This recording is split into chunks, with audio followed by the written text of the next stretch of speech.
Why was it blogging that drew you there? Before I became a blogger, as a security guard in a shipping terminal, where I traded time for money, working 18-hour days. Did the blog come first or did the traveling come first? The blog definitely came first. Like most folks know, like a trip is a disruption. My wife and I really went the nomadic route, so we just kept traveling. I just want to be free and be able to go anywhere at any time. So much of it's mindset and clarity. It's like we have so much, even conscious but unconscious resistance to success. And when you're an entrepreneur, you're doing it for the people who help you gain the skills, credibility, and exposure to reach a certain point to where your business generates organic income, build passive income, making my choices predominantly from freedom. And you think, like, for so long nobody read my blog, and then I reached the point after practicing for so long and really just keeping at it and falling over the process, where Forbes, an entrepreneur, Fox News, they pitched me. So welcome to today's video where we've got Ryan Biddulph with us, who's going to be telling us about his journey through being a digital nomad and traveling to all the weird and wonderful places you've been around. And he's going to share how he's done that from starting his own online business. Let's just turn the camera over to you. And why don't you just fill us in with how you got started? Sure thing. Well, first off, thanks so much for having me. Really appreciate it. You're so welcome. I mean, basically, I had worked in a series of jobs where I traded time for money. And the one job that I worked before I became a blogger as a security guard in a shipping terminal. So I was working 18-hour days, just on and off. And I was so burnt out from that, where I found out about the online bit because my now wife, then girlfriend, was a bit of a globetrotter. So I decided to hop into that, see more of the world. And I figured you could build an asset that you had to really work on it, but that could work for you. So when I found out about blogging, even though I knew very little about it at the time, all of us in the beginning, right? We've all been there. Yeah. I just saw the potential to do something where you could build something truly helpful and useful that offers value, and that could help you through content, helping people, free content, build passive income or active income, depending on the model that you want to take. So it was something where I dove into it, kind of failed forward in the beginning for quite a bit. But when I founded Blogging from Paradise in 2014, things started to click a little bit more because I found a lot of mental clarity. So I started selling courses and ebooks, and things really expanded there. But ultimately, too, it's the one thing, I'm kind of beating a dead horse on this with my blog and in general, but so much of it's mindset and clarity. And it's such a big thing for you. So it was just seeing that it was possible. And so much of that possibility was based on the life that I had lived before, where I was just trading time for money and really kind of felt like I was trading my life. So that's really what pushed me in that direction to really get going with the online business. Let's go back a little bit. And when you were first coming online, what made you pick blogging and not any of the other? Why was it blogging that drew you there? Yeah, the thing that really drew me was just ownership.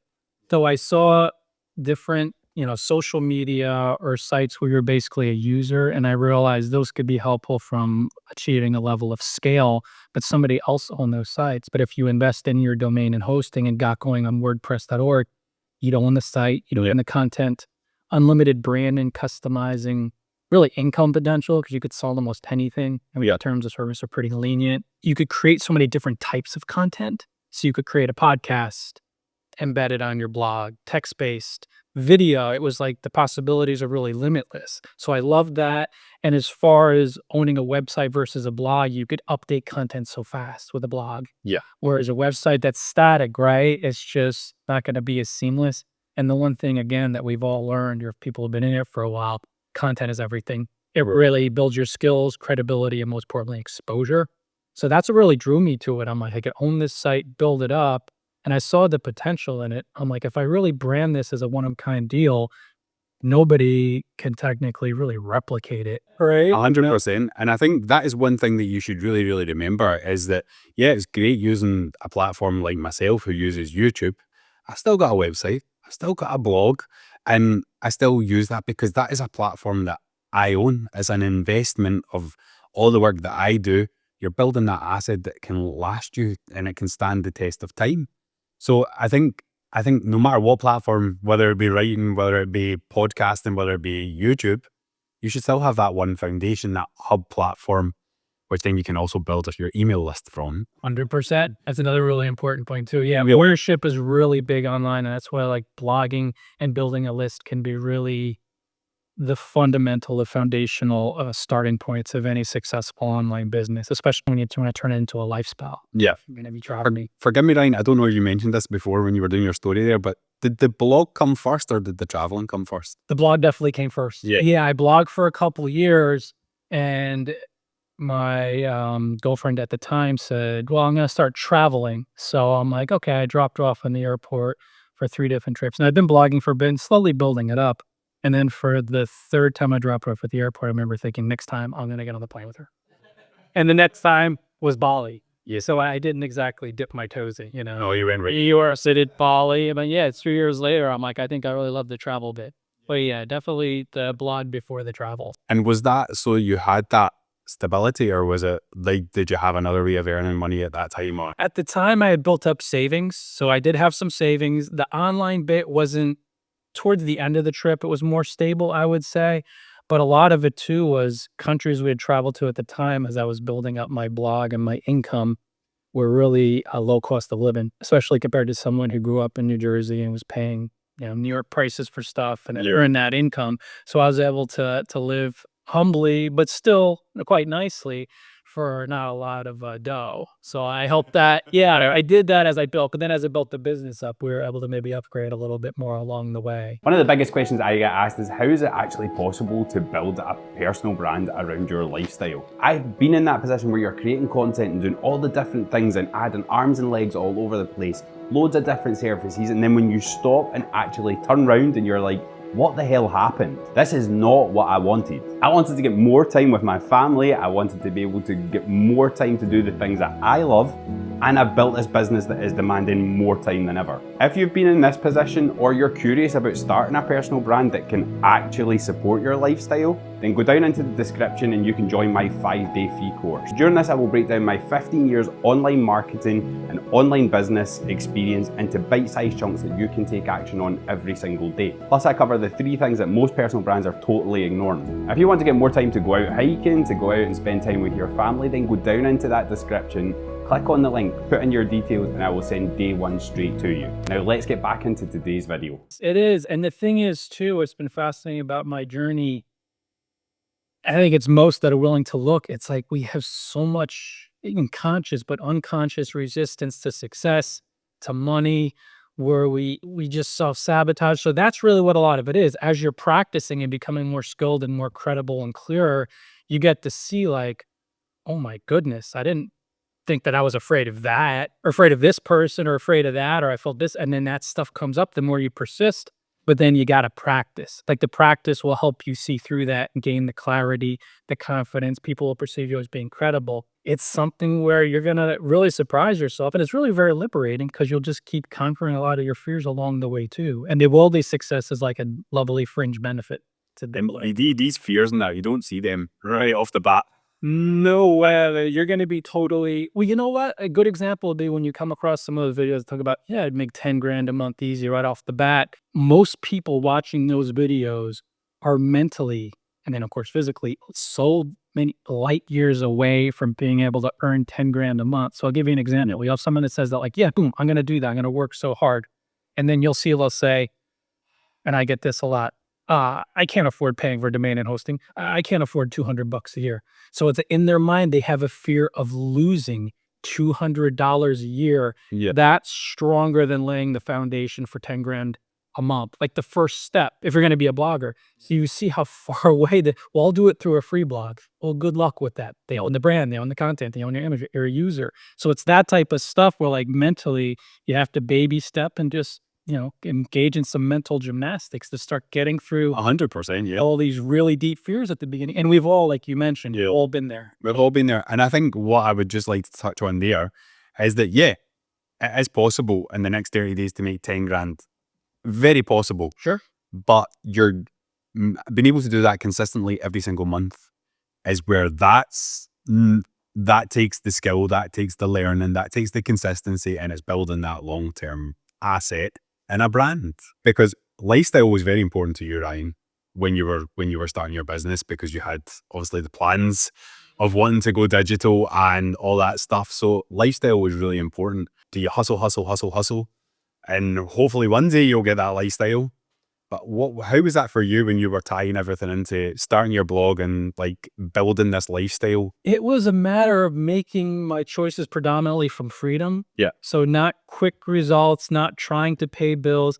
It's like a different universe when you're thinking more in terms of I'm going to choose this for freedom and expansion and peace of mind and building an asset, because most of us we're so used to working jobs, so we kind of just want to do work, get money, do work, get money. We're so used to paycheck, which is fine, the employee mindset. But the entrepreneur mindset is relax, make choices for, of course, maybe current but future freedom, and patiently build an asset Yeah. before the money comes in. That's what almost nobody could stomach in the beginning, or even for a number of, well, say the salad years, where it's like a number of months or years where nothing's really happening. Yeah.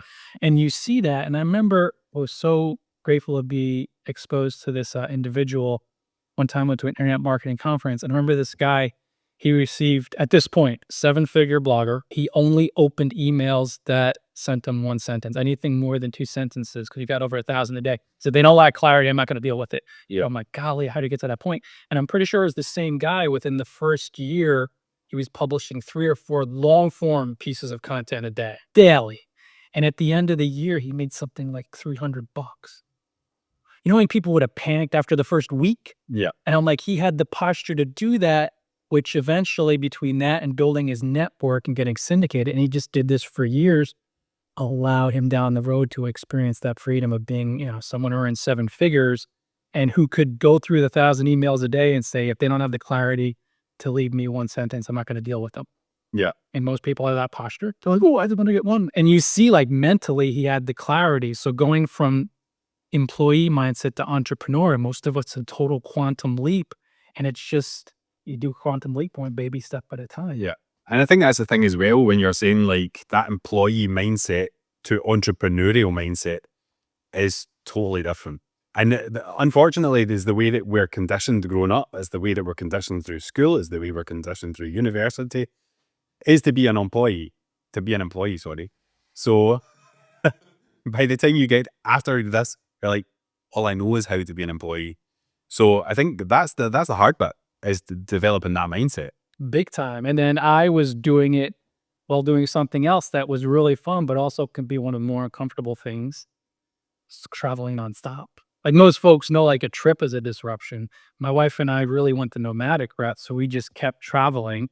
We gave up the home address, so I'm kind of figuring out this entrepreneurial bit. But then again, that freedom driver, when you're like, I just want to be free and be able to go anywhere at any time and enjoy these places, that's what kept me up maybe a little later at night, making some of the uncomfortable decisions, putting in the work before the paychecks came in more steadily. So when you have that freedom driver, and it's not just survival mode, which again, it's drilled into us through the system, be an employee, get your paycheck, do this, do that, outcome, attachment, condition.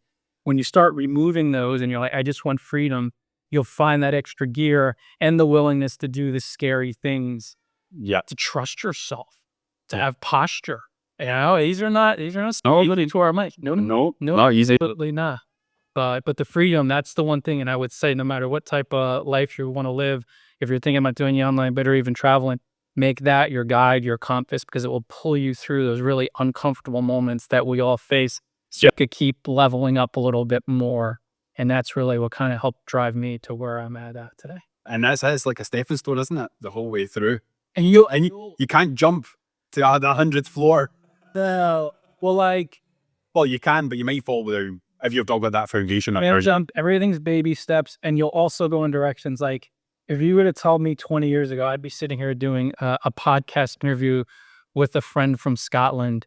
Yeah. I would have told you, get back on your weird mobile and go to Mars. Like it was just so out of the realm of what I thought was possible. I was just a security guard in a shipping terminal. So again, that shows you mindset.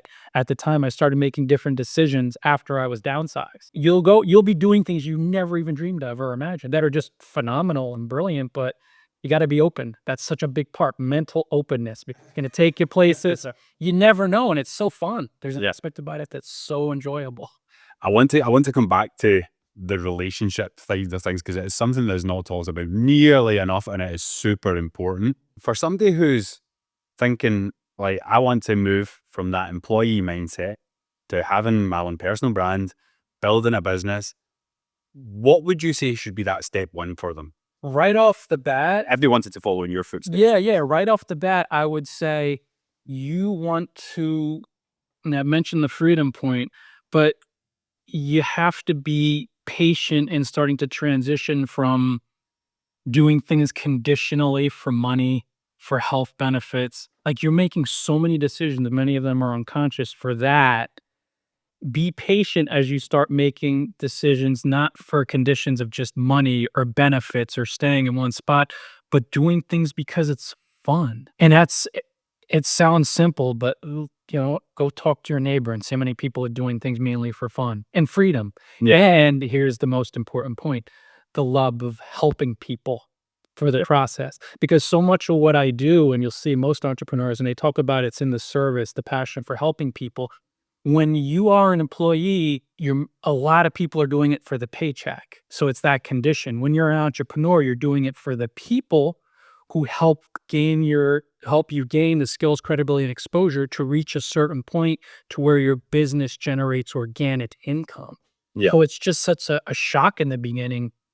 Build up your savings, start with some mind training, build your emotional intelligence, because it's like you're so used to doing things for a paycheck on Thursday or every second Thursday. When you're an entrepreneur, you could be doing everything right as you're building your asset, your business, and it could just be months before you see a penny. That's just the way that it goes. So you're going to be able to ride that out when you have savings.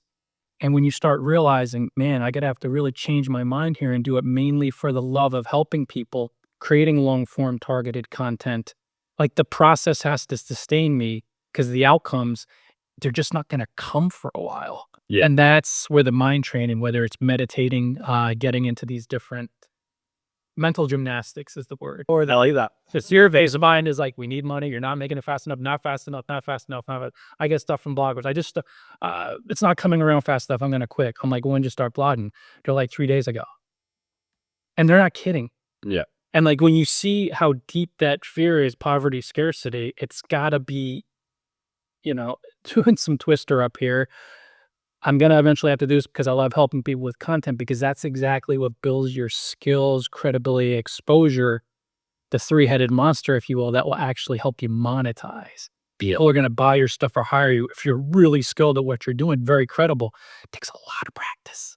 Online or practice. And we mentioned before, we were grabbing breakfast, how going back to our first blog posts, That's a story. And it's the Wayback Machine broke when I look back to my first old blog in 2007, or 8 or whenever it was. But it's just, when you see that, that's the progression. And it's actually a good thing to do, is to like hold on to your first ones so you can see the journey that you've grown through. Because like, if I was to look back to my very first blog post, even before like the blog where we met each other, even before that, it would have been like baby writing. And I supposedly I was good at English at school. And you think, like, for so long, nobody read my blog. And then I reached the point after practicing for so long and really just keeping at it and falling over the process, Yeah. where Forbes, an Entrepreneur, Fox News, they pitched me. And this is not backdoor bragging. It just goes to show you can go from like nobody reads your blog, just the roughest sounding. Some of my first posts sounded like a caveman. I mean, I might kind of talk like one now, but the fact that it was like that the Neanderthal wrote it, and then I reached the point where somebody from Forbes, somebody from entrepreneur.com, they pitched me. They're like, we love your stuff. We want you to appear on our, mainstream media. So you're thinking like, wow, that's what practice does. And a commitment. And you gotta love helping people. That's really what it is. So if you got that down, emotionally, you'll be in a such better space to really do something lasting. Yeah. It is lasting. And I think you kind of jumped into step 2 there. So we're going to go to like, that was, you've got the mindset and we've got the platform. You can choose blogging, podcasting, YouTube, but I would always say have your own website. Sure. Like, no matter what platform you choose, having a blog that you can use to siphon traffic to your other platforms is key, in my opinion. Because that means you've got your place to build your email list and all that sort of stuff. And then once you start putting out content, let's we've mentioned our first blog posts, which I do think there is that element of you just need to start. 100%. You do. Because until you hit the publish button, you'll be subject to the perfection curse. And in the beginning, that is, I'll publish and everything's perfect. And you'll see, I've seen it happen with bloggers. That will go on for 3 months. Yeah. That'll go on for 6 months. And that means for 3 months, they will not hit the publish button. Yeah. And until you go live for the general population, you literally run a cyber diary. So you have to hit that, even if it's totally wonky sounding and just so rough sounding, to gain the courage to do it again. And to put yourself out there. I mean, nobody will really see it in the beginning, but it's just hard. But that's a good thing. It is. Well, no, so that's 100%. It's like you see the whole 15 minutes of fame thing that happened with these different artists and whoever. It's you really need to practice a lot to do things organically to become highly credible and skilled. So then when the people show up, predominantly they trust you. You are credible. It's like there's much less resistance with that journey as far as the actual growth, because you'll gain brand advocates, people who drive referral traffic, referral business, and those are the types of folks you want, and they're only going to show up when you've really practiced your rear end off. So it happens beautifully, organically, and it could be a more peaceful journey rather than trying to force really, And I will say, content. the people you meet in them early days, they're the people that do stick around. Me and Ryan are living proof of this. I met Ryan 16 years ago, 15 years ago. And this is now all this time later, and we're still kicking about. Yeah. And that's, we're not the only example of this. No.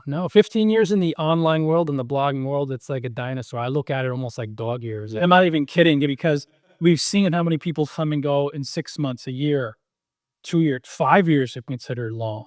Because it's just, whether it's the attention span or it's just, ephemeral life, there's change. So the people that keep at it like us for this long, and there are folks out there, people have been doing it for decades, people since before 2000 when they were doing it on TypePad, and it's crazy. And there are some that are still out there. So when you think about it, you have to have a love for it, and it's got to be about creating the type of detailed content that helps solve people's problems. That's really where the quality traffic, organic traffic, page one traffic, and then income comes from. It's really down to that art, that skill, on-site and off-site too, but first off on your blog, since you own it. When it comes to the actual content that you're putting out, what is your views? Now, I know your views. We've had this conversation, but for everybody else, like, what's your views on a niche or to focus on a person? Generally, big on picking one niche, because kind of in the offline world, we usually go to specialists.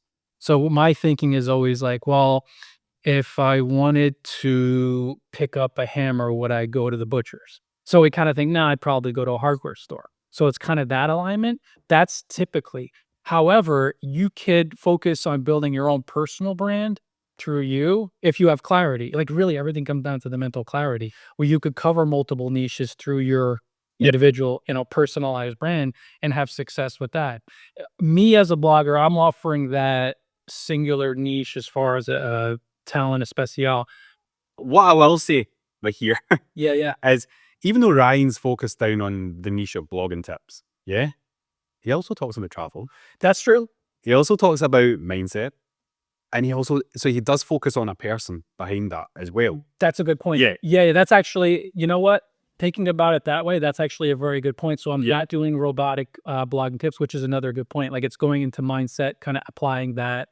And then also travel. And the travel, I do publish the odd travel post here and there because my readers said outright, publish. But you would only have known to do that if you had known who was coming, who you served as a person.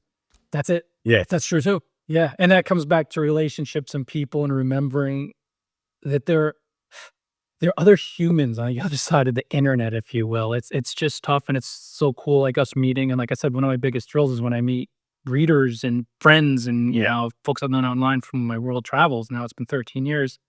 I've been circling the globe, and it's just, when you keep people first and helping people, they'll give you the feedback to accelerate your success even more. Yeah. Which helps them too. So like, it's always one hand hushing the other. Yes. So you do really want to remember that we are in a people business. Even if we're following systems, they're still sending the right people. You know I'm a systems guy. But yeah, no, it is. That's important. It is. I'm a systems guy, but I think over the last few years I've definitely mellowed out a little bit. Yeah. It's definitely more. For me nowadays, it's all about the people you serve. Like, I think we had this conversation before as well, still on the content sort of vein, where you're creating content or you're creating funnels or you're creating all the other stuff with the mindset of not coming from that authentic place. Whereas nowadays, I would say that things have switched, where it's not just as easy as following a simple framework. People are wise to it. People are smart now. But there is still people out there that think, oh, well, if we focus on just making people feel this certain way, then they'll be able to take that action. People are smart. They're seeing through that sort of them tactics that people would employ 5-10 years ago. The Wild West world that we saw back in the old school days. Yes. That's definitely died off largely, especially with AI blogging now, because you have more intelligent people that are saying, hey, wait a minute. If I'm going to make an informed decision here, an important decision, really any decision that they think is going to benefit them, do I want something that doesn't technically exist to have created the content that sounds just like millions of other pieces of content, but the bloggers use the same AI? Like, it's become so much more people business than ever now. Coming through the 15, 16 years or whatever it is, and there was a very, very small handful of people that were focusing on building relationships with other people. And I think once you've got your content going and you're starting to look at other ways to start to bring that traffic a little bit quicker and whatever else, it then turns from not what you know to but who you know. And I think when it gets to that, it's not just about, I'm going to pitch a guest post. I'm going to pitch to get on somebody's podcast. I'm going to pitch. Now, you've been featured in some really great places, Ryan. And like you said earlier in this chat, like, these people came to you. If somebody doesn't know anybody in their space, whether that whatever industry they're in, like, what would be the first step there to start to build that network around you of people that know, like, and trust you? The key at the beginning is to give and try to, as much as possible, remove the expectations or condition. So you help out a blogger, you may read their latest post. If comments are open, you drop a genuine comment, 2-3 paragraphs, address them by name, sign off with your name, like, add a personal touch that show you really care. Then you may share their posts on Twitter, X, Facebook, LinkedIn, tag them. So put the focus on them and doing things to help them with no strings attached. That, when you do it regularly, sometimes quite for sometimes takes a little longer, starts to earn their trust because they realize this is someone who wants to help me and build a friendship with me, build a relationship. That's how you really start gaining a foothold in your niche. Where most bloggers really muck things up is right off the bat, they're trying to get something from these experienced, successful bloggers who've seen that approach many thousands of times already. So they just look totally past those messages, those glitches. So if you help without the expectations, slowly but surely you keep it up, you'll build really strong organic friendships, will be helping one another. And then in more cases or not, you'll get interview requests that way, guest post invites, quick hitter mentions, where a blogger will just link to your blog. Like Neil Patel once linked to my blog based on a few comments that I left on his site. Then when he clicked through and he saw my content, he's like, oh, this is pretty top shelf stuff for him to link to it. I was these guys, I don't really give out backlinks a lot. They're pretty strict, some of the top ones. So content really did it on my blog, but the deal that bridged the gap was I helped him, promoting him, tagging him. So that's really how you do it. You help, you earn their trust by showing you're not trying to use them, and then the opportunities come organically. Or in certain cases, you can pitch when you feel like you built a pretty strong relationship and say, oh, can I maybe guest post on your blog? Yeah. Which I think you did with my blog. Yeah, back in the day for sure. But you see, we built that relationship. Oh, could I pitch this idea? I'm like, of course. Because you see, there's trust. Like, when you trust someone, you're willing to give them the keys to your blog. They can write, and they built that currency up. And I will say there, just to add in, like, when I first reached out to Ryan, I didn't reach out to pitch Ryan. I reached out with, how are you doing? How can I help you? How can I promote this for you? I want to feature you on my blog. I want to feature you on my podcast. I want to do this. So by that time, me and Ryan had spoke loads of times. Yep. And like you says, we'd built that trust. You trusted in my skills. I trusted in your skills, and then we were ready to, like, if somebody was to reach out to me with a pitch for a podcast or with a pitch for, I probably wouldn't even look at it. That's exactly it. But if I know that person's name and I spoke to them and I know that they're not just after one thing, then they've got more of a chance. Most new bloggers, entrepreneurs online don't realize that until you build a relationship and you help people to earn trust, how could I help them? You just help them organically right off the bat. Yeah. Like, it's like we look past these messages because we've seen, like, sure enough, this morning before we headed out, I checked my LinkedIn and I saw 4 more. Hi, on this specialist. Hire me. Do you need websites? And I've seen that one just countless times over 16 years. So I just instantly ignore them. It's like, I look right past it. It's nothing to do personally with the individual. It's just, I see what you're trying to do.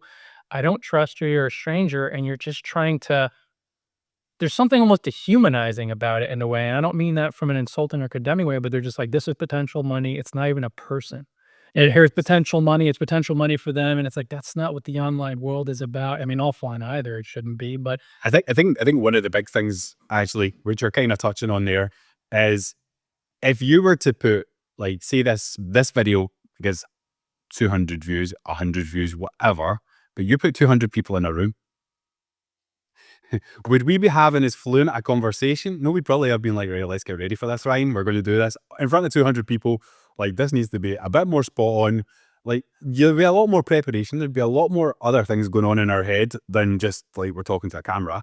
But once you start, if you get 200 views, the amount of people that I see that are like disheartened because their video never went viral, or disheartened because they never got 1,000 views on their blog or whatever, you've got 200 people watching you, you've got 100 people watching you. it's, I have one reader of my blog who's followed me almost from the beginning, and 15, 20, 25 bloggers have specifically mentioned his name as someone who, I found you through David's blog. I found you through David's blog. So if you have one viewer who really loves what you do, Yeah. and they have some influence, they will introduce you to more people. Like, when you hear about referral traffic on referral business, they're not kidding. And when you start to gain that approach of organic, you will appreciate 5 views, 10 views, 200 people. It's 200 people, which are more than 0. 200 souls, and that's exactly it. So don't get caught up in the numbers game. It's one of the biggest mistakes, because you'll see a lot of those really high volume channels, or at least a percentage, most of those people absolute could care less. Like, they may show up, but a lot of them are there for a distraction or to criticize. Like, they're not necessarily making bank either. Like, you'll see some of these huge accounts with big followers. It's not even not knowing how to monetize as much as it's just the people that tune in. They're not really there for the value they're bringing. It's not. And strong. what you've touched on there is with the huge followers and stuff like that. One thing I've noticed from speaking to people with a large audience is a lot of them are broke. Sometimes it does come down to their audience is too general. Yeah. Like, there's too many different things. And like I said, if you focus on a person, what they like in that, I think that's golden. I think, like Ryan says, if you're focusing on a niche, then you can, like, go into shoulder niches and all that. That's absolutely fine. But once you start going out of that space and you get too many degrees of separation, your audience is too varied and your message is too watered down, and people just don't connect with it the same. So by that point, you might have your 100,000 followers that are totally untargeted, that are not looking for anything that you offer. Jack of all trades, master of none. Like, you hear that and you think, like, where your attention energy goes grows. So you start dissipating it when you spread out wide. So you may have this huge group of people, but they're just, it's like generic. It's hodgepodge. It's not really strong organic quality. It's certainly not targeted. And if you're reaching a bunch of folks who aren't targeted from a business angle, it'd be better to have, or it would be like having 0 followers in a way, because it's like you have 0 organic following. So you have all these big numbers, but nobody's really interested. And that's far more common than you think. And then you'll see folks that have a very small organic following, but they're highly successful and make a lot of dough. It's hyper laser targeted. That is so important. And that's another thing as far as mental gymnastics in the beginning. You got to get over that, because you may be like, oh, I need more because of this. It's like, no, you need target. I think what I would suggest to somebody who's getting into that field, where they've got their content, they're starting to get relationships, they're starting to get traffic, and they're now looking to monetize, start to speak to your audience. Yeah. Yeah. Start to Whether that be surveys, whether that be sitting down one-to-one, whether that be something where you've just got a way to speak to your audience, because they will tell you what they need. And if it is that targeted audience, then you don't need to create loads of different things because they'll all want similar things. And then you can change your message and create your program or whatever you're creating to monetize your site from knowing who you serve. And I think that is a big, what would you say on that, Ryan? When you've been coming, so you've got courses, you've got products, you've got your books now. When you came to that, like how valuable is it to just speak to the people that you serve? Very much so. Speaking to them and just reading their comments, reading their comments on social media, on your blog if they're open, messages, what they're struggling with, things that they aspire to. Like I created my course for getting featured on world famous blogs, which is like getting really high quality backlinks, like the highest level you can, because so many bloggers message me, how do you get on Forbes? How do you get on Forbes? My readers, and then just bloggers outside of my readership. How do you get on Forbes? How'd you get on Forbes? How'd you get on Forbes? I'm like, maybe I should create a course for sale that teaches how to get featured on these blogs. They literally do coming to me.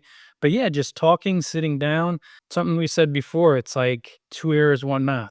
Yep. So listen, really tune in. And when you're really tuning in and listening, and not many folks do, you'll get the ideas. But it could be something as simple as, how could I help? What are you struggling with? Yep. And your audience will share. And then when they tell you, well, I'm really having a tough time driving traffic through social media, blog post idea, how to drive traffic through social media, or how to drive traffic through Facebook groups. And then you just go through the process of really step by step teaching through the content, very mindfully and intentionally, how to reach that goal. And your readers will deeply appreciate you for that. Yeah. After the royal following builds. Just being able to serve somebody that they know what they're getting, you know what you're giving.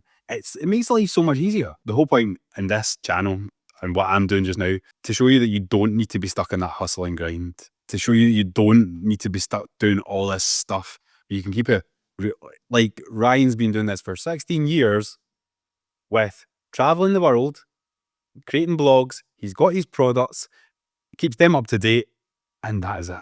That's it. Yeah. That's it.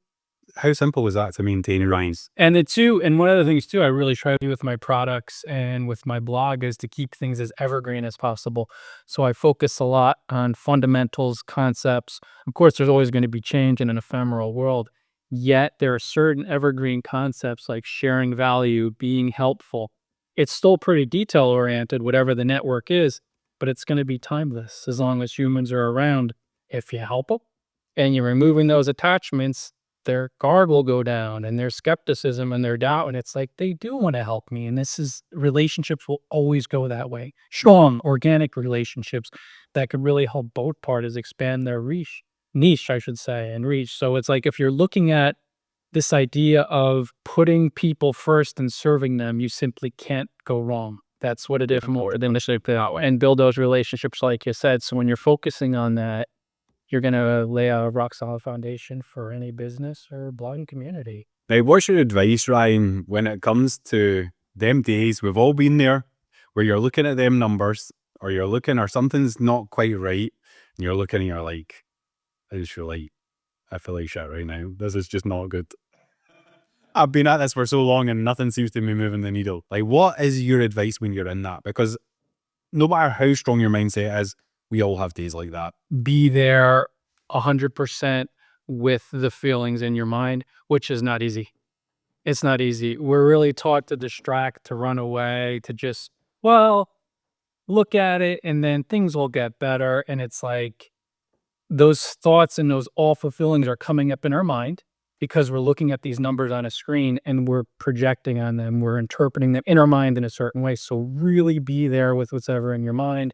And be gentle with yourself. Yeah. Because a lot of that crap, especially unconscious stuff, is awful. It is. It just simply is. So at least when you know these awful feelings, I want to be with them, allow them up. Then when you allow them up and feel them, let them go. After you let them go, you'll feel better and you'll literally see it's fairly miraculous. You'll look at the numbers on the site and you won't feel as awful because the story up here changed because you faced it.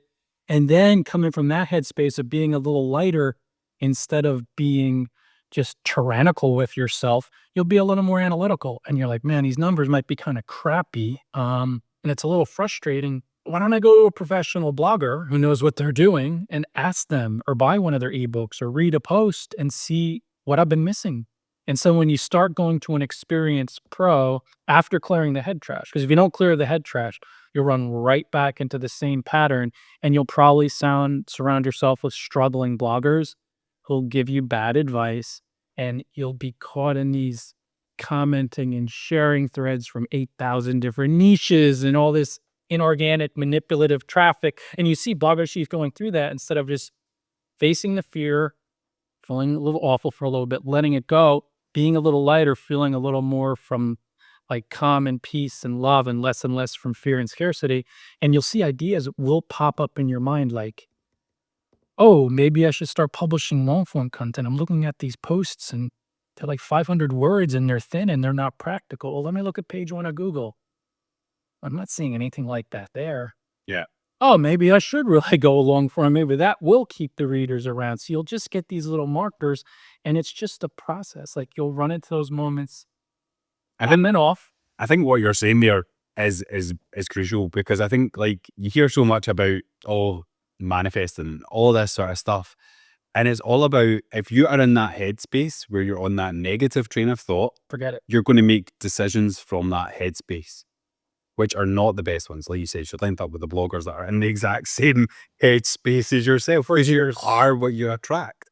So when you start to get up to that better place, when you've cleared your head, you spoke to somebody who can help you with your mindset, you're at that better place, whether, even if you're doing this on your own, don't need to speak to anybody. Like, just get to that higher vibration, choose a better thought in your head. And then once you go from there, you're making decisions from there. It's not about manifesting, because we're manifesting every single day of our life. Non-stop, like every single minute of the day. Let's not manifest from the low vibration. Get us right up to that. Wherever that is for you at this moment in time, you can always go to a better. Even hope is better 100%. than feeling crap.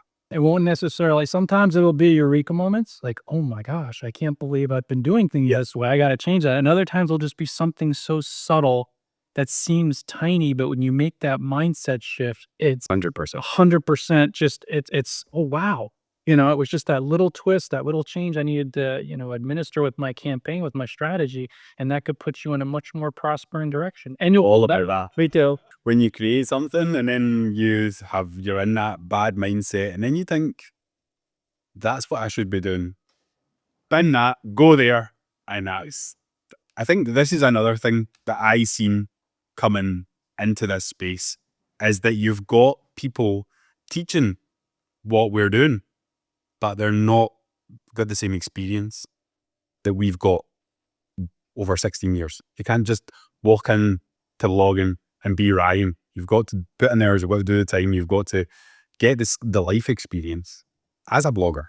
But there's people that are teaching that. How could somebody make sure that they are speaking to somebody who has got the experience and that has got the knowledge behind them, Ryan, that has got their best interests? It's going to shine through, I think, really from the heart, or I could say from the mind. Like you'll sense, like how we're talking right now, it's like it's just two human beings having a casual chat who are hitting on these concepts that really do make sense. Yeah. And then on top of that, whatever level of worldly success they've experienced, it's like the three tiers. But like right off the bat, it's just like they just seem like they're relaxed. Like they're not trying to squeeze something out of me. They don't seem like they're faking it. They don't seem disingenuous. They're not trying to endlessly sell me stuff. Like you just get the sense we're here to help. And that's what's most important right off the bat. And then with that, we're sharing practical strategies, which are basically evergreen overall, if you look at it. So it's timeless, being helpful. So I really feel like if they've had the worldly success to back that up, that they're the real deal and it's somebody I want to follow. It's like somebody who feel like they'd be your friend offline or, be a buddy or a relationship.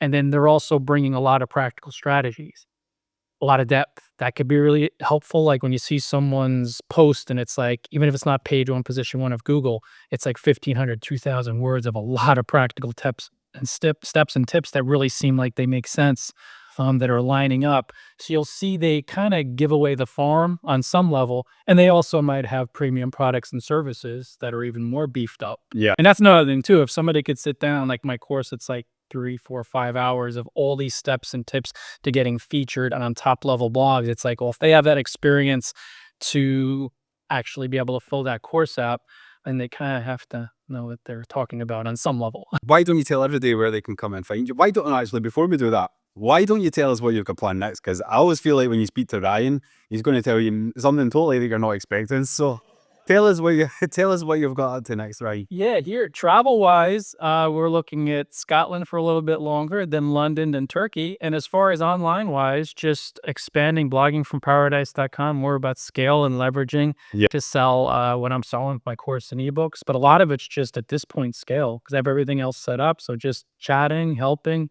Yeah. and loving the journey the way that it is. Go over to Blogging from Paradise. Go check it out. Leave him a comment. Tell me you found them here.